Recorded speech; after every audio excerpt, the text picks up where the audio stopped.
You don't read your book. Yeah. Yeah. It's down there. We did a little Zoom call. He's like, did she really? Is she tripping? For both of you guys, what's kind of these first couple weeks of this NIL landscape been like? Has it been overwhelming? Has it been what you expected? Honestly, it's been about what I've expected. Everybody thinks they're gonna get all the deals, and everybody's just gonna flood their DMs and all that stuff. But it's been really chill for the most part. I've had a couple conversations with a couple brands and stuff like that, and trying to work some stuff out. But it's been good so far. What do you feel like your approach has been in terms of maybe choosing who to go with, or lend your name to something? So I've signed with a marketing agency, Fritz Marketing Management, and they're handling all that stuff for me. So I can focus on the team, I can focus on ball, and go from there. So. What was the name of it again? Fritz Martin. Fritz Martin. Yeah, okay. Fritz Martin Management out of Vegas. Is it just a matter of not wanting it to be a distraction? Yeah. Trying to keep the main thing, which is football and playing at the end of the day. So not letting it get distracted or anything like that. Because I can imagine being the quarterback at UCLA. It could be if you let it down. Exactly. 100%. Taking COVID out of the situation, what is the difference between the start of camp last year and the start of camp this year? Taking COVID out of the situation, feel like the best part about it is, the fans coming back. Last year, we didn't have the fans in the stadium, and that really, that really plays a lot into, how hard the team is going to play. Just to hear the roar of the crowd, and I feel like that makes everybody want to go make the play. Want to hear the woos and wows that the crowd is going to say. So, that's what I'm most looking forward to. That we didn't have last season. Yeah, and I think the other part too is, with COVID, especially in California, with the restrictions on not being inside and not being in closed groups and all that stuff for more than 15 minutes, that really takes a toll on you when you can't really see your guys. You can't really connect in the classroom and connect on the field as much as you want to. So I think that's going to be a big difference from last year to this year, is being able to actually meet in person, talk things out, and really watch film together and not just 15 minutes apart and being all weird and stuff like that. So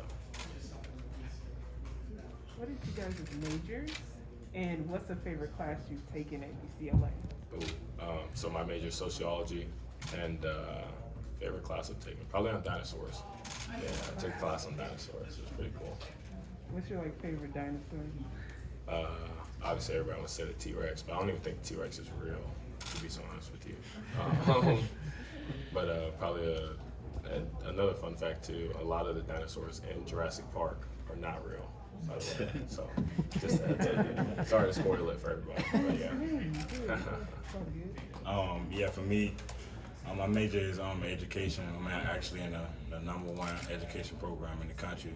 I'm a student of John Wooden. Classes I like. It's definitely one of my education classes.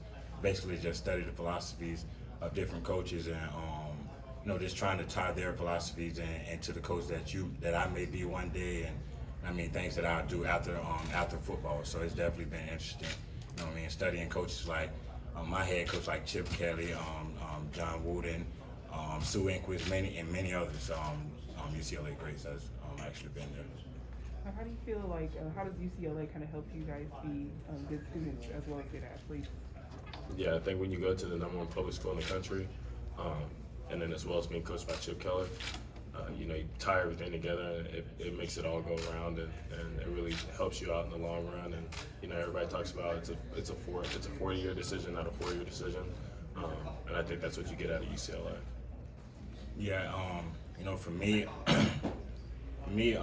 I pretty much just attack this school, and football is, how you do anything is how you do everything. Definitely before I came to UCLA, I really didn't think that way.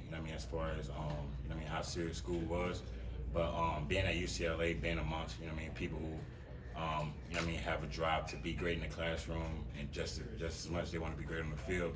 you have no choice but to up your game.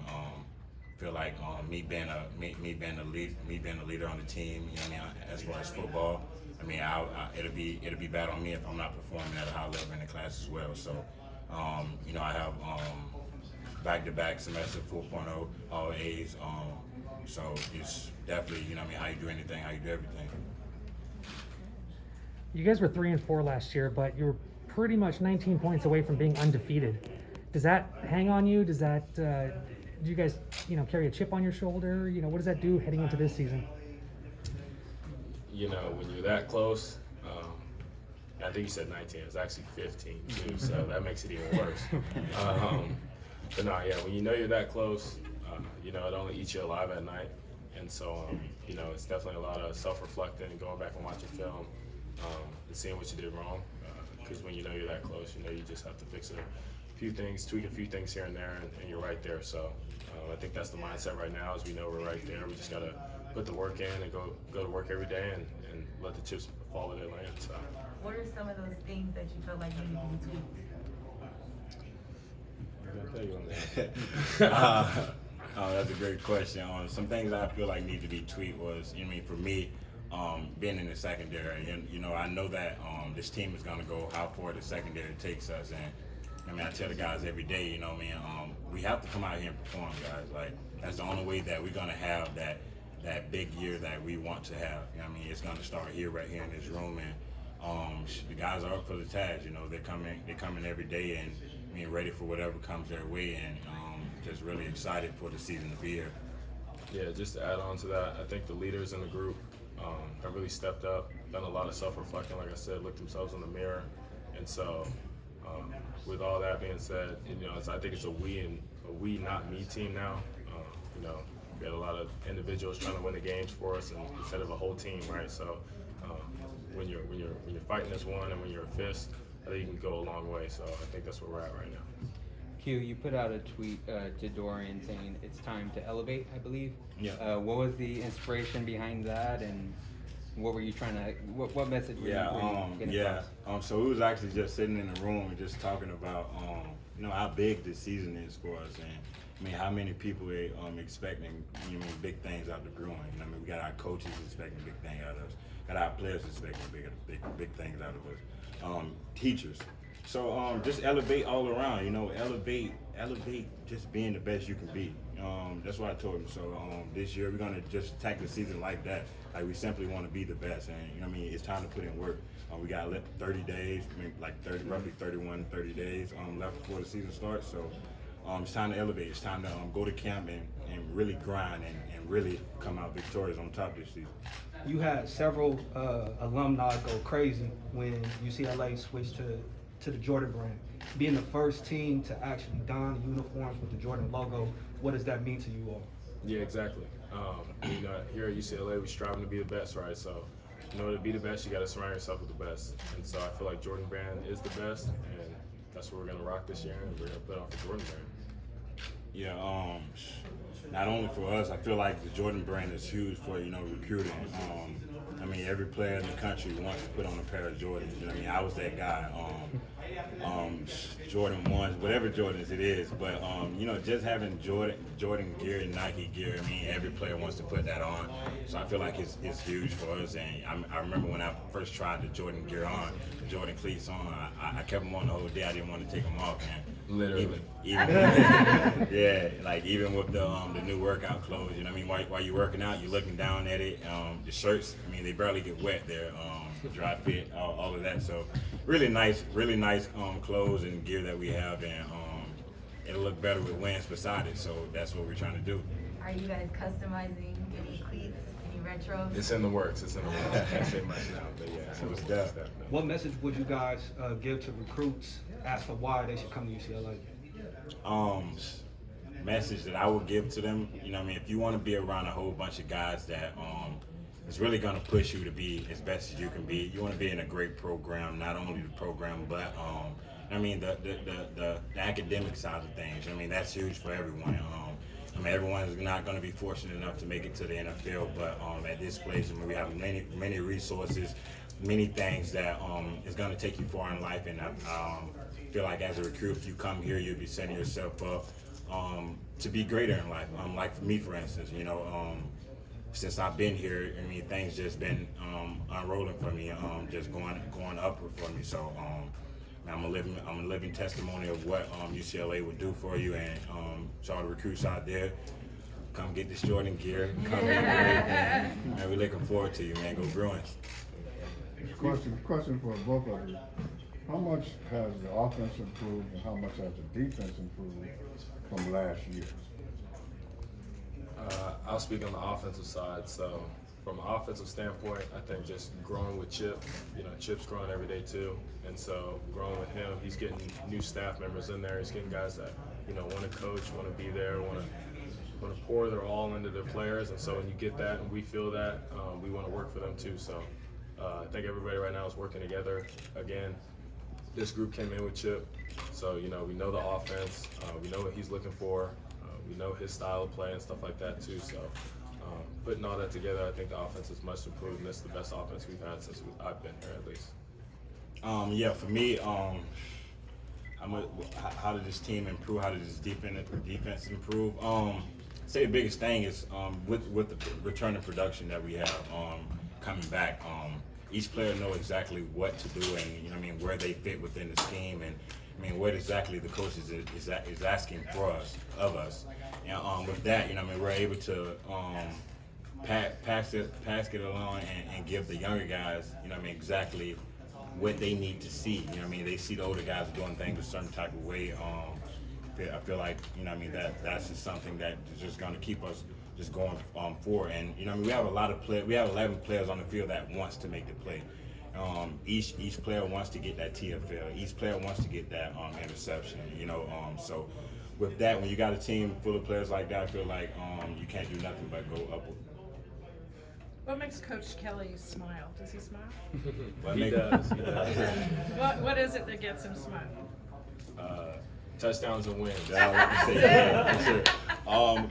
Coach Kelly, man, to me, you know, what I mean, I just like talking to him. You know, a lot of people don't really get words from him, but you know, what I mean, if you really, you know, what I mean, just sit down and have a great conversation with Coach Kelly, he's actually one of the nicest people you can talk to, and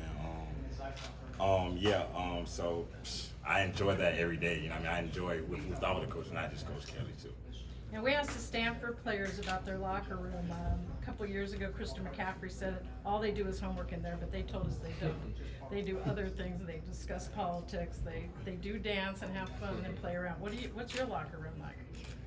I don't know if I can give you the keys to that. I don't know if I can give you the keys How to that. about politics? Do you guys discuss politics in the A little locker bit, room? yeah, a little bit, definitely, a little bit. Especially when you know you had a year like last year. There was definitely some conversations being had. So I mean, Secrets in the I locker feel room. like I feel like you know, we just try our best to have fun in the locker room. We know that, you know, what I mean, once we get on the field, everything is serious. But I mean, it's fun too on the field. But it's in the locker room, we can really, I mean, just have a good time amongst each other. You know, what I mean, play music. I don't know if you guys saw we just put out a video.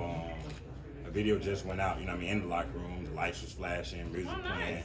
So so that's what they try to do down there in the locker room. Just have fun. Yeah, good vibes, Great vibes. You guys have a lot of guys coming in, whether it's a transfer or true freshman.